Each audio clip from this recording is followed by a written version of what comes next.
Hello, my dear students, especially the students of class 11. Welcome you once again to my class.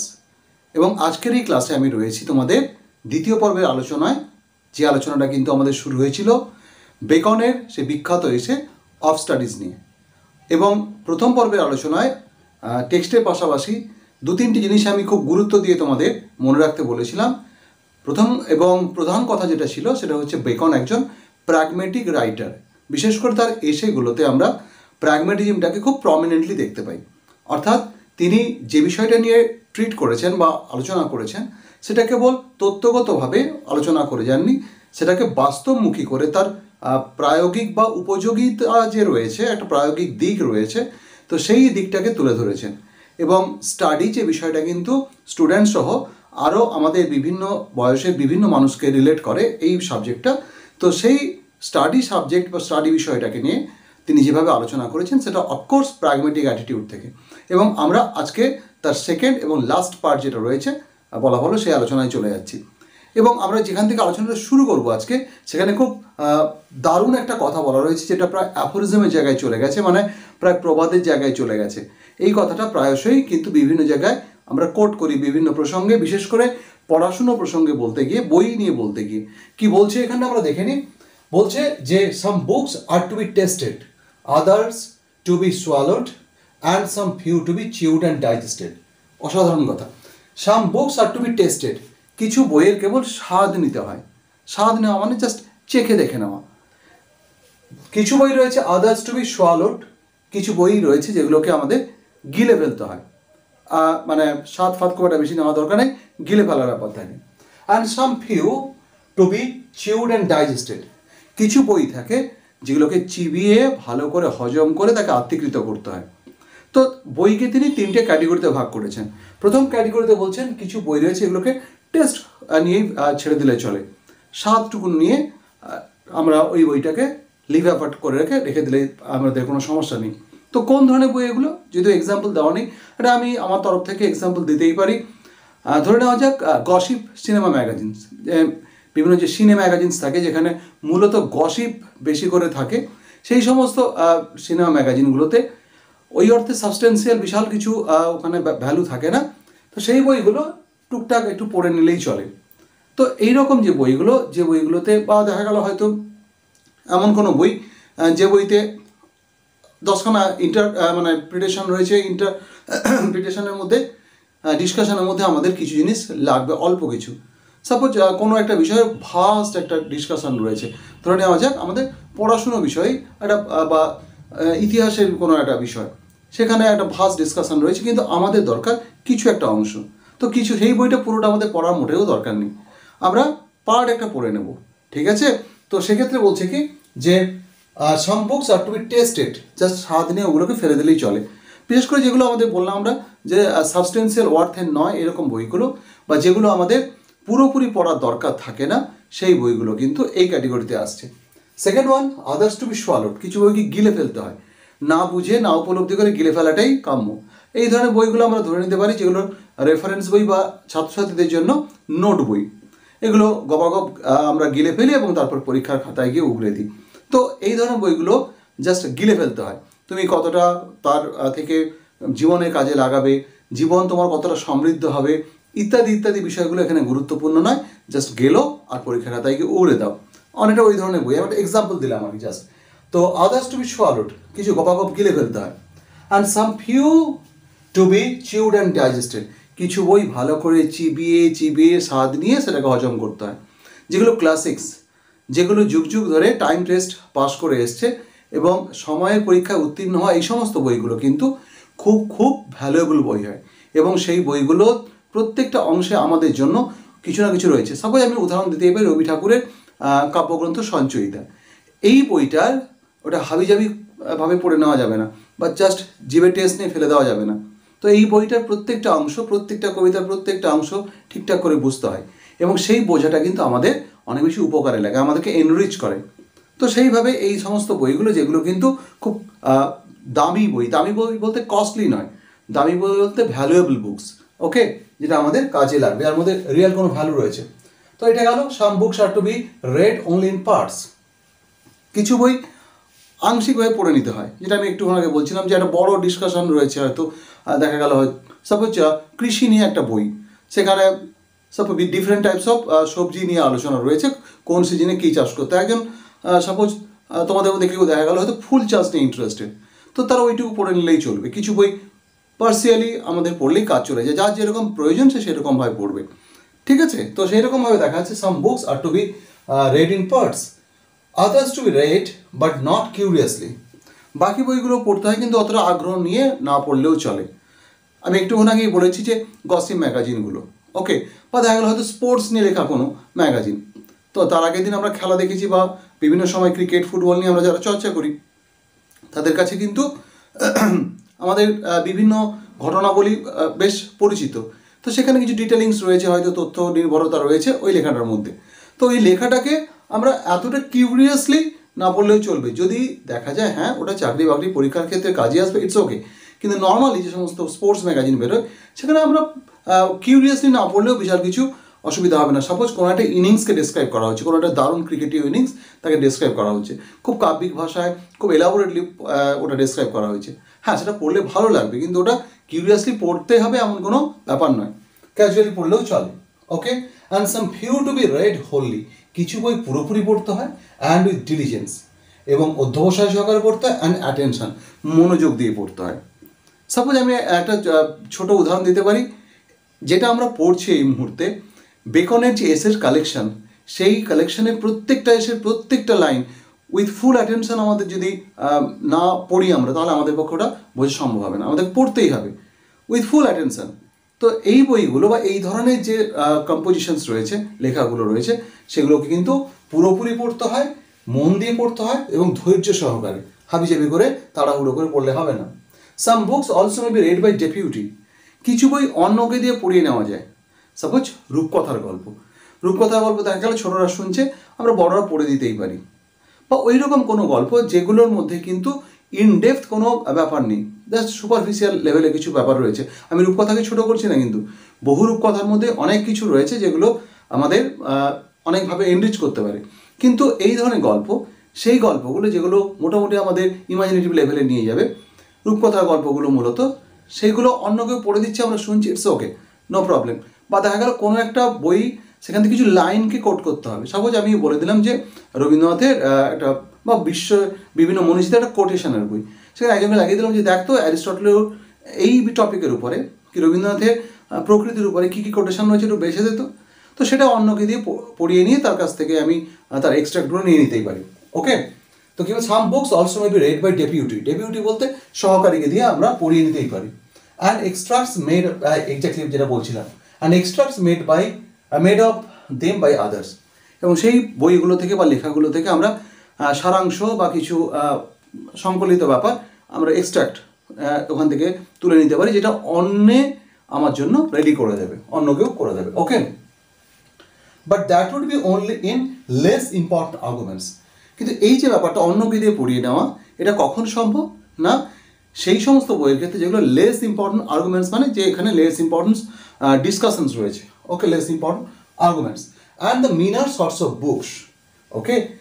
এই বইগুলোকে বলা হচ্ছে মিন sort of book, মানে কোয়ালিটির দিক থেকে ইনফিরিয়ার কোয়ালিটির বই, books of inferior quality, Minar sorts of, sort means ধরন, এলস ডিস্টিল বুকস, অথবা অন্যভাবে বলতে গেলে এগুলো যেন ডিস্টিল, ছেঁকে নেওয়া বই। Books are like common distilled waters, flashy things, okay. তো এই বইগুলোকে বেকন নাম দিয়েছি যে ডিস্টিল্ড বুকস। ডিস্টিল্ড ওয়াটার খুব কাজের, কোন ক্ষেত্রে, বিশেষ করে যেখানে দেখতে পাই আমরা ইঞ্জেকশন দেওয়ার ক্ষেত্রে আগে কাজে লাগতো, বা দেখা গেলো ব্যাটারি যেগুলো ড্রাই সেল ব্যাটারি নয়, নর্মাল যে ব্যাটারিগুলো, সেখানে যখন ওয়াটার মিক্স করা হয় অ্যাসিডের সঙ্গে তখন লাগে। তো এই বইগুলো ওই ডিস্টিল্ড ওয়াটারের মতো, কিন্তু ডিস্টিল্ড ওয়াটার কমনলি আমরা সব কাজে ব্যবহার করতে পারবো না। ডিস্টিল্ড ওয়াটার দিয়ে যদি আমরা ডাল সেদ্ধ করতে চাই, ডাল সেদ্ধ হবে না, তো ওটা রান্নার কাজে ব্যবহৃত হয় না, ওটা পার্টিকুলার কিছু পারপাসে কাজে লাগে। হ্যাঁ, খুব ওটা পরিষ্কার জল, একদম স্বচ্ছ, দেখে খুব ভালো লাগবে। তো এই বইগুলো যেগুলো কথা বলে সেগুলো ফ্ল্যাসি, ঝকমকে হতে পারে, চকচকে বই হতে পারে, মানে আমাদেরকে অ্যাপারেন্টলি একটা আমাদের ইমপ্রেশন তৈরি করতে পারে, কিন্তু তার মধ্যে মারাত্মক কিছু ভ্যালু থাকে না, ওগুলো পার্টিকুলার কিছু পারপাস সার্ভ করে। যেমন আমি একটু ওনাকে বলেছিলাম যে কিছু বই ডেপুটিকে দিয়ে পড়ে নেওয়া যায়, কোটেশনের বই, তার মধ্যে আমার সব কোটেশন মাথার মধ্যে নিলে মাথাটাই খারাপ হয়ে যাবে, কারণ বহু কোটেশন রয়েছে দেখা গেল এ তাকে কন্ট্রাডিক্ট করছে, ও তাকে কন্ট্রাডিক্ট করছে, অ্যান্টিথেটিক্যাল হয়ে যাচ্ছে বিষয়টা। তো যাই হোক, সেই রকম বই ক্ষেত্রে বেকন বলছেন ওগুলো distil books are like common distil waters. Common distil water মতো এই বইগুলো flashy things. Okay, reading maker the full man, এটা আবার একটা নতুন কনটেক্সট আসছে। এটা আর একটা অ্যাফোরিজম। বেকনের লেখায় প্রচুর প্রচুর অ্যাফোরিস্টিক আমরা এক্সপ্রেশন দেখি। অ্যাফোরিস্টিক এক্সপ্রেশন মানে যে কথাগুলো পরবর্তী সময় প্রবাদের মতো হয়ে গেছে। ওকে, ঠিক যেমন ওই বুক সম্পর্কে ছিল, some books are to be tasted, others to be swallowed, তেমনি এটাও তাই। Reading maker the full man, পড়াশোনা একটা মানুষকে কমপ্লিট করে, কমপ্লিট ম্যান করে, ফুল ম্যান। ব্যাখ্যাটা পরে আসছে। ওকে, কনফারেন্স আর রেডি ম্যান, আলাপ আলোচনা একজন মানুষকে রেডিউইটেড করে। And writing an exact man, oh sorry এটা স্পেলিং ভুল থেকে গেছে, EXACT হবে। এবং লেখা একজন মানুষকে সঠিক নিখুঁত মানুষে পরিণত করে। তো কি বলছে, reading maketh the full man. Full man means actually full of knowledge. একজন মানুষ যদি পড়াশোনা করে তার মধ্যে নলেজটা খুব বেশি থাকে, এবং ফুল অফ উইজডম আমি ধরে নিতে পারি। ঠিক আছে, একজন পড়াশোনা করা মানুষের মধ্যে আমরা নলেজের প্রাধান্য দেখব, প্রচুর পরিমাণ নলেজ তার মধ্যে রয়েছে। So he would be full with vast knowledge. Okay, তো কি বলছে, reading make the full man, পড়াশোনা করলে মানুষের মধ্যে নলেজের একটা আমরা আধিক্য দেখব। কনফারেন্স আর রেডি ম্যান, কোনো মানুষ যদি বিভিন্ন মানুষের সঙ্গে ইন্টারাকশন করে সে রেডিউইটেড হবে। যে মানুষ যত বেশি মানুষের সঙ্গে ইন্টারাক্ট করবে তার কোনো একটা পরিস্থিতিতে রেসপন্ড করার ক্ষমতাটা তত বেশি কুইক হবে। মানে অ্যাকচুয়ালি একটা এক্সাম্পল দিলে পরিষ্কার হবে, যারা সেলস ডিপার্টমেন্টে কাজ করেন তাদের কথা বলার দক্ষতা আমাদের থেকে অনেক অনেক বেশি, কারণ তারা প্রতিদিন বিভিন্ন ধরনের প্রচুর মানুষকে হ্যান্ডেল করেন, প্রচুর মানুষকে অ্যাপ্রোচ করেন, যারা বিভিন্ন রকমভাবে তাদেরকে প্রবলেমে ফেলতে পারে বিভিন্ন প্রশ্ন দিয়ে, সেই প্রশ্নগুলো সামলাতে হয়। তো একজন মানুষ যদি কথাবার্তা বেশি বলেন তাহলে তার উইটটা খুব রেডিউইটেড হবে, খুব কুইক রেসপন্সিভ হবে তার উইট। ওকে, এবং কি বলছে, and writing an exact man, আমি আবারও সরি বলছি, EXACT হবে। তো এক্সাক্ট ম্যান মানে কি, এখানে এক্সাক্ট মানে নিখুঁত। ওকে, পারফেক্ট। যে মানুষ বেশি লেখে, অ্যাকচুয়ালি ছাত্রদের ক্ষেত্রেও আমরা দেখি যারা পড়ে এবং সঙ্গে সঙ্গে তাদেরকে বলা হয় তোমরা লেখাটা প্র্যাকটিস করো, তাদের ওই বিষয়টা যেটা পড়লো সেটা মনে থেকে যায়, খুব নিখুঁতভাবে মনে থেকে যায়, তাদের মধ্যে পারফেকশন আসে। তো রাইটিং একটা মানুষকে পারফেক্ট করে, কারণ লিখতে গেলে মানুষের অনেক বেশি স্থিতধী ব্যাপার থাকে, তাড়াহুড়ো করা যায় না, ধীরে সুস্থে ঠান্ডা মাথায় ব্যাপারটাকে হ্যান্ডেল করতে হয়। That's why writing makes a person perfect or exact. And therefore এবারে একদম এইটা বলে দেওয়ার পরে প্র্যাগম্যাটিক একটা এবারে ইনপুট দিচ্ছেন, এবং সেই কারণে সুতরাং ইফ এ ম্যান, যদি একজন মানুষ রাইট লিটল, যদি সে কম লেখে, হি had need have a great memory. He had need have এই অ্যাকচুয়ালি এক্সপ্রেশনটা আমাদের গ্রামাটিক্যালি ইনকারেক্ট মনে হতে পারে, আমাদের আজকের যে গ্রামারের রুলস অ্যান্ড রেগুলেশনস বা যে ধরনের সেন্টেন্স কনস্ট্রাকশন আমরা ব্যবহার করি as per that construction standard, কিন্তু ওই সময় এই আর্কাইক একটা ব্যবহার হতো। যদি কোনো মানুষ কম লেখে তাহলে কী করতে হবে তাকে, হি had need have a great memory, তার স্মৃতিশক্তি খুব ভালো থাকতে হবে। মানে লিখলে মানুষের বেশি ভালো করে মনে থাকে, নিখুঁত মনে থাকে। আর যদি কেউ লিখতে না চায় তার ব্রেন একদম কম্পিউটার লাইক হতে হবে, যা নেবে একদম স্টোর, ক্যাচ অ্যান্ড স্টোর, তাহলে তার মগজের ক্ষমতা বা মস্তিষ্কের ক্ষমতা খুব ভালো হতে হবে, খুব শার্প মেমোরি পাওয়ার থাকতে হবে। ওকে, কোথায় হলো, হি had need have a great memory. If he কনফার little, হতেই পারে কোনো মানুষের কথা বলার বেশি সুযোগ নেই, তাহলে যদি সে ইন্টারাক্ট করে মানুষের সঙ্গে ভার্বালি কম, তাহলে কি করবে, confer little, he had need have a present wit. হ্যাঁ, সেই মানুষটাকে কিন্তু নিজের উইটটাকে শান দিতে হবে। তো কীভাবে হবে, একটা মানুষ কম কথা বলছে তাহলে তাকে এমনভাবে পড়াশুনো করতে হবে, সেই পড়াশুনোটা তাকে উইটই করবে। তাহলে যে সমস্ত বই পড়লে তার উইট শার্পেন্ড হবে সে ধরনের বই পড়তে হবে। তো অ্যাকচুয়ালি এটা সম্ভব, উনি লাস্টে আসবেন এই কথা বলে, বিভিন্ন ধরনের স্টাডির মধ্য দিয়ে। যদি কোনো মানুষের কনফারেন্স করার অর্থাৎ কথাবার্তা বলার সুযোগ কম থাকে, তাকে তাহলে তার উইটটাকে খুব শার্প করে রাখতে হবে। Here need have a present wit. Present means খুব quick responsive. And if he read, actually এটা গ্রামাটিক্যালি ইনকারেক্ট মনে হচ্ছে, তো এটা আর্শ প্রয়োগ আমরা বলি ওয়াইজ মিস্টেক।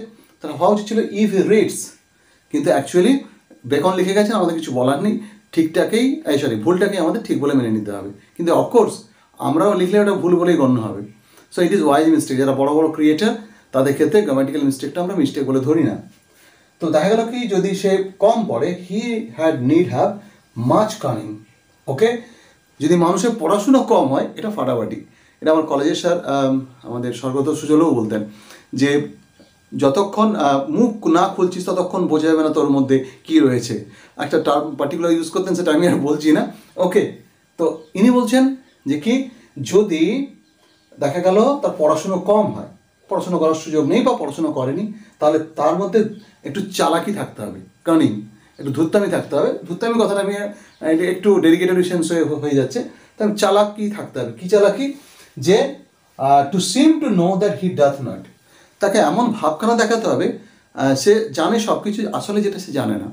মানে এটা একটা ইমাজিনারি আমরা সিচুয়েশন বলতে পারি। তাহলে অনেকে মিলে সেখানে দেখা গেলো ফিজিক্সের কোনোটা বিষয় আলোচনা করছে, সাপোজ আমি কিছু কিছু জানি না, মানে ওই মাধ্যমিক পর্যন্ত যা জেনেছি, তো সেখানে আমি মুখ না খুলে মানে হা দিয়ে কাজ চালিয়ে যেতে হবে, এমন ভাবখানা করতে হবে, গালে হাত দিয়ে দাঁড়িয়ে থাকে, মাথা নাড়তে হবে, ভাবতে যেন আমি অনেক কিছু বুঝি। কিন্তু of course you mustn't allow your self to comment. Okay, কোনো মন্তব্যে যাওয়া যাবে না, কারণ মন্তব্যে যদি যাও তাহলে কিন্তু পরিষ্কার ভুলভাল মন্তব্য হবে, আর সেটা প্রমাণ করে দেবে যে you have nothing in your mind regarding physics. তো এটা physics, chemistry, whatever cinema নিয়ে আলোচনা হচ্ছে, দেখা গেলো একজন মানুষ সিনেমায় দেখে না বা খুব কম দেখেছে, তো ইনডেপথ কোনো তার নলেজ নেই সিনেমা সম্পর্কে, তো সেখানে জাস্ট হা দিয়ে কাজ চালিয়ে যাওয়াটাই better.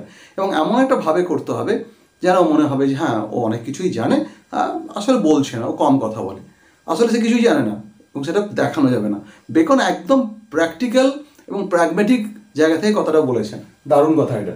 Okay, much cunning to seem to know that he doth not, যেটা তার নেই, যেটা সে জানে না, that means does, that he doesn't, does means doesn't know, যেটা সে জানে না সেটাকে দেখাতে হবে সে জানে বলে। ওকে, হিস্ট্রিজ মেক মেন ওয়াইজ, এটা আর একটা অ্যাফোরিজম আসছে, অ্যাফোরিস্টিক এক্সপ্রেশন। ইতিহাস মানুষকে জ্ঞানী করে। ইতিহাস আসলে অনেক তথ্য আমাদের দেয়, আমরা অনেক কিছু জানতে পারি। ইতিহাস আমাদেরকে অনেক বেশি নলেজেবল করে। ফাইন, অ্যাকচুয়ালি ওয়াইজ কথা মানে শুধু নলেজেবল না, ওয়াইজ মানে যদি আমরা প্রুডেন্ট ধরি, কানিং ধরি, সেটাও কিন্তু এক অর্থে এখানে প্রযোজ্য। কারণ ইতিহাসে বিভিন্ন ঘটনা আমাদেরকে অনেক শিক্ষা দেয়, সেই শিক্ষাটা আমরা যদি প্রপারলি নিতে পারি, আমাদের জীবন কিন্তু অনেক বেশি স্মুথ হবে, আমরা ভুলভাল কম করব। তাই ইতিহাস মানুষকে ওয়াইজ করে। পোয়েটস উইটি, কবিরা মানুষকে উইটি করেন, কারণ কবিদের লেখায় যে বিভিন্ন রকম ভাবনা চিন্তার প্রকাশ থাকে, বিভিন্ন ধরনের আবেগ, অনুভূতি, ভাবনা চিন্তা, সেগুলো একজন খুব শার্প উইটেড মানুষের কাছ থেকে আমরা পাই, মানে যেটা খুব এনরিচড কারোর মেন্টালিটি, ভাবনা চিন্তার দিক থেকে সমৃদ্ধ মন বা মানসিকতার প্রকাশ কাব্যে থাকে, আর সেইটা বললে মানুষ উইটি হয়। ওকে, ফাইন। তারপরে কি বলছে, কবিতা বাদ দিয়ে বলছে দ্য ম্যাথমেটিক্স সাটল, অঙ্ক করলে মানুষ সূক্ষ্ম হয়। কারণ অঙ্কের সূক্ষ্মাতি সূক্ষ্ম বিষয় যখন মানুষ চর্চা করতে থাকে, প্রবলেমের একটা একদম সূক্ষ্মতম লেভেলে পর্যন্ত পৌঁছতে চায় মানুষ অঙ্কের থ্রু দিয়ে, তাহলে সেই মানুষ ডেফিনেটলি তার ভাবনা চিন্তার দিক থেকেও সূক্ষ্ম, মানে অর্থাৎ খুব সার্টলিটি তার মধ্যে থাকবে। সে একদম কোনো একটা বিষয়ের গোড়া পর্যন্ত পৌঁছানো তার একটা মানসিকতা তৈরি হয়ে যাবে, খুব সার্টল হয় মানুষ যিনি অঙ্ক চর্চা করেন। Natural philosophy deep, actually natural philosophy ব্যাপারটা কোনো কোনো জায়গায় বলা হয় যে সায়েন্স, অ্যাকচুয়ালি এটা সায়েন্স না বলে বলা ভালো। অ্যাকচুয়ালি আমাদের যে আধুনিক বিজ্ঞান আসার আগে বিজ্ঞান মনস্ক যে সমস্ত আলোচনা হতো প্রকৃতিকে বোঝার জন্য, প্রকৃতি আমাদের চারদিকে যে ছড়িয়ে রয়েছে তাকে বোঝার জন্য এবং বুঝতে গিয়ে মানুষ অনেক ক্ষেত্রে ফিলোসফাইজ করতো, মানে প্রপার ধারণা থাকার জন্য একটা থিওরিতে যাওয়ার চেষ্টা করতো। তো এইটাকে বলা হয় ন্যাচারাল ফিলসফি। ওটা এক অর্থে সায়েন্স, পিওর সায়েন্স আমরা বলতে পারবো না, বাট ডেফিনেটলি কী বলতে পারি আমরা, প্রেডিসেসর অফ মডার্ন সায়েন্স, অর্থাৎ আধুনিক বিজ্ঞানের আমরা যেন পূর্বসূরি হিসাবে ওকে দেখতে পারি। তো ন্যাচারাল ফিলসফি যেটা আমাদের চারদিকে যে নেচার, ন্যাচারাল সারাউন্ডিংস, সেই সংক্রান্ত যে মানুষের ধ্যান ধারণা, সেটা প্রাথমিক বিজ্ঞানের একটা উন্মেষ আমরা বলতে পারি। তো সেই ন্যাচারাল ফিলসফি কী করে, ডিপ করে, মানুষকে গভীর করে, কারণ ওই বিষয়ে ভাবতে গেলে অনেক বেশি গভীরে ভাবতে হয়, অনেক ইনডেপথ ভাবতে হয়, এইটা কেন, ওটা কেন, এটা কেন হলো না, এটা কেন এরকম হবে, এই বিষয়গুলো ভাবতে ভাবতে মানুষের মধ্যে ডেপথ বাড়ে, মানে মানুষ সারফেস লেভেল থেকে অনেক বেশি ভেতরে ঢোকার চেষ্টা করে। তাই ন্যাচারাল ফিলসফি নিয়ে যারা চর্চা করে তাদের মধ্যে ডেপথ পাই আমরা, মরাল grave.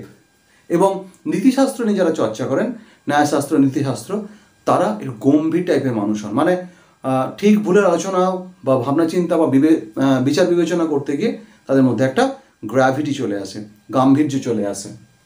Okay, logic and rhetoric, rhetoric মানে আমরা জানি অলঙ্কার শাস্ত্র, আর লজিক মানে যুক্তিবিজ্ঞান, মানে যুক্তিশাস্ত্র, অর্থাৎ যেখানে আমরা এটা কেন হবে, ওটা কেন হবে না, এটার সাপেক্ষে ওটাকে বিচার করা, এটা যদি এই হয় এটার জন্য ওটা আমরা ভাবতে পারি। এই যে লজিক্যাল কোহেরেন্স, এই ধরনের আলোচনা এবং রেটোরিক্যাল যে সমস্ত এক্সারসাইজেস, সেটা কী করে, এটা মানুষকে এবল টু কন্টেন্ট, মানুষকে সমর্থ করে কী করে, যুক্তি তর্ক করতে।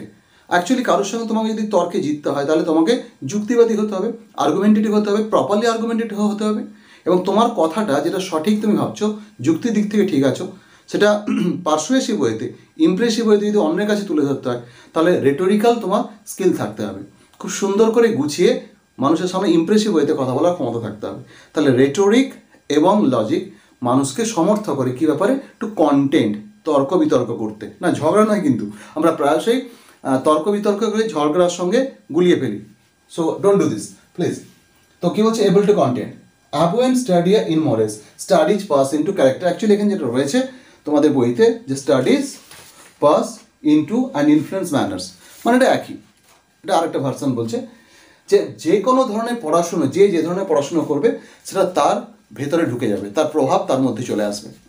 যে বিষয় নিয়ে পড়াশুনো করবে তার মধ্যে তার প্রভাব দেখা যাবে, এবং তার ম্যানার্স, তার অ্যাটিটিউড, তার বিভিন্ন রকম ব্যক্তিত্বের যে দিক, সেগুলো কিন্তু প্রভাবিত হবে।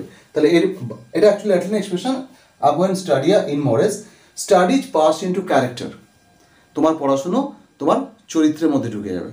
ওকে, সো এটাই বলছে যে studies pass into our characters and influence our manners. একটা মানুষ যেরকমভাবে পড়াশোনা করে, তার আচার আচরণ, তার ব্যক্তিত্ব সেইভাবেই গড়ে ওঠে। ওকে, তো এবারে কি বলছে, nay there is no stond or impediment in wit. এখানে বইতে একটা ভুল আছে, এই যে বর্তমান যে বইটা রয়েছে সেখানে স্টোন আছে। স্টোন অ্যাকচুয়ালি, যেটা স্টোন মানে পাথর আমরা জানি, ওটা এখানে বাধা হতে পারে, কিন্তু অ্যাকচুয়ালি স্টোন মানে হচ্ছে হিন্ড্রেন্স বা হিন্ড্রেন্স ব্লক। ওকে, এটা বাধা। তাহলে কী বলছে, কোনো বাধাই নেই, there is no stond or impediment, অথবা কোনো বাধা, একই অলমোস্ট সেম মিনিং আসছে, নেই ইন দ্য উইট, আমাদের বুদ্ধিবৃত্তিতে বা মস্তিষ্কে। বাট মেবি, বাট এখানে বাট কিন্তু অর্থে বসেনি, বাট হুইচ অর্থে বসছে। এগুলো সব archaic usage. Which may be rot out means which may be solved, okay, by fit studies. বলছে মানুষের মস্তিষ্কের এমন কোনো সমস্যা নেই, বা ভাবনা চিন্তা বা মেমারি এমন কোনো প্রবলেম নেই যেটা যথাযথ স্টাডি দিয়ে সমাধান করা সম্ভব নয়। মানে বলা হচ্ছে যে মানুষের ব্যক্তিত্ব, তার ভাবনা চিন্তার বিভিন্ন রকম ল্যাক থাকতে পারে, ত্রুটি থাকতে পারে, ডেফিসিয়েন্সি থাকতে পারে, যার যেখানে সমস্যা, সেই সমস্যাগুলোর সমাধান বিশেষ ধরনের পড়াশোনার মধ্যে দিয়ে করা সম্ভব।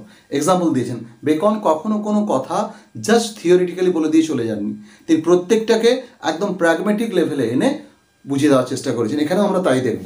ওকে, চলো কি বলছে, fit studies like as the diseases of the body, শরীরের অসুস্থতার মতোই, ঠিক যেরকম শরীরের অসুস্থতাগুলো মে হ্যাভ অ্যাপ্রোপ্রিয়েট এক্সারসাইজেস, আমাদের শরীরে বিভিন্ন রকম যদি সমস্যা থাকে তাহলে আমরা বিভিন্ন এক্সারসাইজের থ্রু দিয়ে সেগুলো সারিয়ে তুলতে পারি। অ্যাকচুয়ালি খেয়াল করে দেখো, যে সময়ের কথা বলা হচ্ছে সেই সময়ে, অর্থাৎ 1625, মেডিকেল সায়েন্স এত উন্নত হয়নি।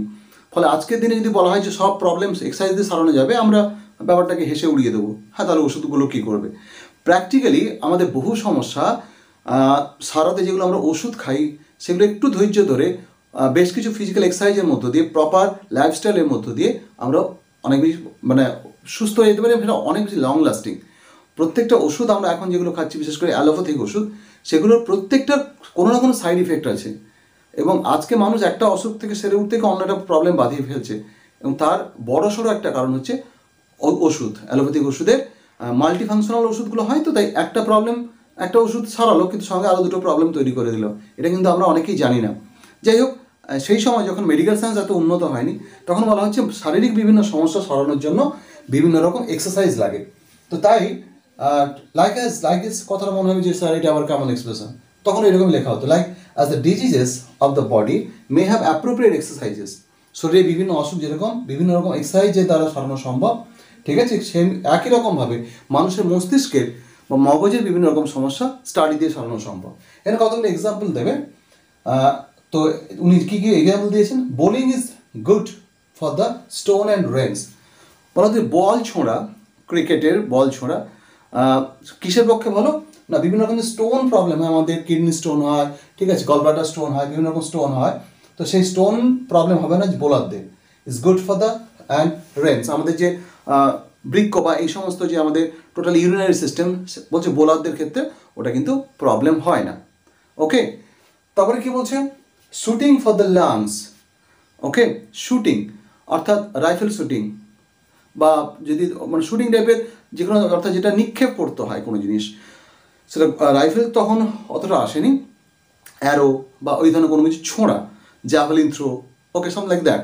এই ধরনের শুটিং যেগুলো, শুটিং ফর দ্য লাংস, ফুসফুসের জন্য খুব ভালো। ওকে, অ্যান্ড ব্রেস্ট, বুকের কোনো সমস্যা, ফুসফুসের সমস্যা, এক্ষেত্রে শুটিং স্পোর্টস বা অ্যাক্টিভিটিসগুলো খুব ভালো। Okay, gentle walking for the stomach, এটা আমরা সবাই জানি যে হালকা হাঁটা আমাদের হজম খুব ভালো করায়, বিশেষ করে খাওয়ার পরে সঙ্গে সঙ্গে ঘুমিয়ে পড়তে নেই। প্রত্যেক ডাক্তারই বলেন যে খাওয়ার পরে অন্তত 100 পা খুব জেন্টলি হাঁটতে হয়, তাহলে খাওয়াটা খুব ভালো হজম হয়। সেটা বেকন অনেক আগে বলে গেছেন। অ্যাকচুয়ালি আমাদের বিভিন্ন মেডিকেল কনসেপ্টস যেগুলো যুগ যুগ ধরে গড়ে উঠেছে, তার আদি পর্বেও কিন্তু বেশ কিছু কনসেপ্ট ছিল যেগুলো এখনও সমান প্রাসঙ্গিক। ওকে, তো gentle walking for the stomach, riding for the head, যারা রাইডার হর্স রাইডিং করেন, ঠিক আছে, এখানে গ্যালোপিং ব্যাপারটা থাকে, সেটা মস্তিষ্ককে ভালো রাখে, রক্ত সঞ্চালন ভালো হয়, ঠিক আছে। তো উনি বলছেন যে এইগুলো দেখা যাচ্ছে আমাদের বিভিন্ন রকম শারীরিক বিষয়গুলো প্রভাবিত হচ্ছে বিভিন্ন এক্সারসাইজের দ্বারা, অ্যান্ড দ্য লাইক এবং এরকম কিছু। সো ঠিক একই রকমভাবে if a man's wit be wandering, একজন মানুষের যদি মনোসংযোগে প্রবলেম থাকে, তার যদি ব্রেন খুব এদিক ওদিক দৌড়তে থাকে, if the person suffers from lack of concentration, তাহলে তাকে কী বই পড়তে দিতে হবে? Wandering, let him study the mathematics, তাকে অঙ্ক করতে বসিয়ে দাও। কারণ অঙ্ক তুমি যদি এদিক ওদিক মস্তিষ্ক দৌড়ায়, কখনো তুমি সলভ করতে পারবে না, ভুলভাল হবেই। তাহলে তাকে ঠিক অঙ্ককে যদি ঠিকঠাক করতে হয়, তাকে কনসেন্ট্রেশন এক জায়গায় 100% নিয়ে আসতে হবে। তাহলে যে মানুষের কনসেন্ট্রেশনের প্রবলেম আছে তাকে অঙ্ক করতে বসিয়ে দাও, তাকে অঙ্কের চর্চা করতে দাও। ওকে, ফর ইন ডেমনস্ট্রেশনস, কারণ ওই অঙ্কের যে ডেমনস্ট্রেশনগুলো থাকে সেটা করতে গিয়ে বা ব্যাখ্যা বা কী বলবো আমরা ওয়ার্কিং আউট করতে গিয়ে, if his wit be called away, যদি তার মস্তিষ্ক এদিক ওদিক দৌড়তে থাকে, নেভার সো লিটল, কখনোই এত কম নয়, মানে যদি বেশি করে, কম নয় মানে বেশি করে, তার মস্তিষ্ক যদি খুব দৌড়তে থাকে এদিক ওদিক খুব বেশি করে, হি মাস্ট বিগিন অগেইন, তাহলে তাকে আবার শুরু করতে হবে প্রথম থেকে। কারণ অঙ্ক যখন কোথাও গিয়ে ভুল হয়, ওইখান থেকে কারেক্ট করার খুব একটা যায় না, আবার প্রথম থেকে শুরু করতে হবে। ফলে সেই যে পরিশ্রম, সেইটাকে অ্যাভয়েড করার জন্য সে কিন্তু এবারে সতর্ক হবে যে না, এদিক ওদিক মনকে দৌড়ানো যাবে না, আমাকে একদম এইখানে 100% কনসেন্ট্রেশন দিতে হবে। তো অঙ্ক তাকে দিয়ে দাও। If his wit be not apt, okay, to distinguish, যদি হিজ মানে কোনো মানুষের উইট বা মেমারি বা মস্তিষ্কের ক্ষমতা যদি যথোপযুক্ত বা যথেষ্ট না হয়, টু ডিস্টিংগুইশ, আলাদা করার ব্যাপারে, ওকে, মানে এটার সঙ্গে ওটা কোন কোন জায়গায় ডিফারেন্ট, এই যে আমরা বলি না সাদৃশ্য এবং বৈসাদৃশ্য নিয়ে আলোচনা করো, এই ব্যাপারটাকে ডিস্টিংগুইশ করতে যদি তার মস্তিষ্ক না পারে, আর ফাইন্ড ডিফারেন্সেস, এবং বিভিন্নতা যদি তারা খুঁজে না পায়, let him study the schoolman. Schoolman actually they are a famous group of philosophers. Schoolman stands for philosophy. বলছেন যে তাদেরকে কী দাও না, তাদেরকে ফিলসফি পড়তে দাও। কারণ ফিলসফি স্কুলম্যান যারা ছিলেন তারা খুব সূক্ষ্মতম যুক্তিতে গিয়ে পৌঁছতেন। তাদেরকে বলা হতো সাইমিনিসেক্টর্স, মানে হেয়ার স্প্লিটার্স, হেয়ার স্প্লিটিং অ্যানালিসিসে যেতেন, ঠিক আছে, একদম চুলচেরা বিশ্লেষণ যাকে আমরা বলি, ঠিক আছে, এটা কেন এটা হবে না, ওটা কেন হবে, একদম অ্যাপারেন্টলি মনে হচ্ছে দুটো একই জিনিস, কিন্তু না ফারাক রয়েছে, কেন ফারাক রয়েছে, এইরকম সূক্ষ্মাতিসূক্ষ্ম যে ব্যাখ্যা, সেই ব্যাখ্যাটা এরা করতেন। তো কী বলছে, যদি তার মস্তিষ্ক যথেষ্ট দক্ষ না হয় ফারাক করার ব্যাপারে, ডিফারেন্সিয়েট করার ব্যাপারে, তাহলে তাকে ফিলসফি পড়তে দাও। কারণ বা বিশেষ করে স্কুলম্যান গ্রুপের যারা ফিলসফার্স তাদের লেখা পড়তে দাও, ফর দেয়ার সাইমিনিসেক্টর্স, কারণ তারা হচ্ছে হেয়ার স্প্লিটার্স, তারা চুলচেরা বিশ্লেষণ করতেন। অ্যাকচুয়ালি এখানে তারপরে ধরেনি, আর দুটো লাইন রয়েছে, আমি এখান থেকে পড়ে দিচ্ছি। If he be not apt to beat over matters and to call up one thing to prove and illustrate another, let him study the lawyers cases. যদি দেখা গেল কোনো একটা মানুষের মস্তিষ্ক যথেষ্ট দক্ষ না হয়, বিট ওভার দ্য ম্যাটার্স, কী বলছে এখানে, টু বিট ওভার ম্যাটার্স, কোনো একটা বিষয়কে বিট ওভার করে যেতে, মানে একটাকে ধরে আরেকটাকে যুক্তি দিয়ে প্রমাণ করা, এটা যদি এই হয় তাহলে এটার সাপেক্ষে ওইটা ভুল বা ঠিক, এইটা প্রমাণ করা বলে beat over. Beat over actual literal meaning যাই থাকুক না কেন, এই প্রসঙ্গে যেটা মানে হচ্ছে সেটা হচ্ছে অ্যাকচুয়ালি ইলাস্ট্রেট করা কোনো একটা জিনিসকে, এবং থ্রু দ্যাট ইলাস্ট্রেশন মানে through that explanation to prove another context either as right or as wrong. তবে যদি কোনো মানুষ এটা করতে না পারে, to call up one thing, যদি কোনো জিনিসকে মনে করতে না পারে, to prove and illustrate another, যেটা বলছিলাম, একটা প্রসঙ্গকে টেনে এনে আরেকটাকে প্রমাণ করা হয় ঠিক হিসাবে বা ভুল হিসাবে, যদি সে সেটা করতে না পারে, late him study the lawyers cases. তাহলে ব্যারিস্টার বা উকিলদের যে সমস্ত কেস হিস্ট্রি তাকে পড়তে দাও। অ্যাকচুয়ালি আমি প্রায়শঃ একটা সিরিজ দেখি, সিরিজ বলতে আদালত বলে একটা ইউটিউবে রয়েছে, আগে হতো খুব সম্ভবত আকাশ হাটে, তো সেইটা আমার খুব ভালো লাগে। কেডি পাঠকের যে ক্যারেক্টারটা, ওনার জাস্ট অ্যাপ্রোচটা আমার অসাধারণ লাগে। হ্যাঁ, রিয়েলিটিতে ওই ক্যারেক্টার হওয়া সম্ভব নয়, এটা আমিও জানি, কিন্তু ঘটনা হচ্ছে ওনার যে অ্যাপ্রোচ, এই অ্যাপ্রোচটা কিন্তু আমার ঠিক এইখানকার যে অ্যাপ্রোচের কথা বলেছে ওই অ্যাপ্রোচটাই লাগে।